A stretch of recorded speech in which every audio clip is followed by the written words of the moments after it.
Today we will learn how to recognize even and odd functions from formulas and graphs. An even function passes the test f of negative x equals f of x. An odd function passes the test f of negative x equals the negative of f of x. Let us see what these tests mean on a coordinate system. A graph is even when the left side mirrors the right side across the y-axis. The function f of x equals x squared is a classic even function.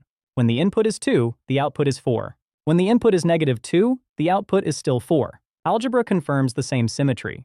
Start with f of x equals x squared. Now replace x by negative x. The quantity negative x squared becomes x squared. So f of negative x equals f of x, and the function is even. Now let us compare that with an odd function. A graph is odd when a half turn around the origin leaves it unchanged. The function f of x equals x cubed is a classic odd function.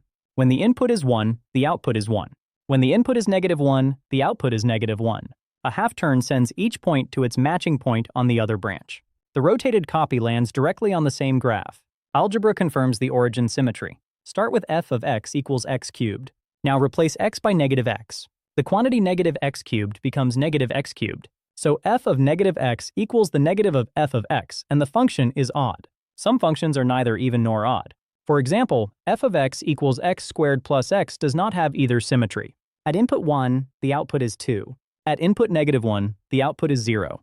The algebra shows why this function fails the even test. After simplifying, f of negative x becomes x squared minus x.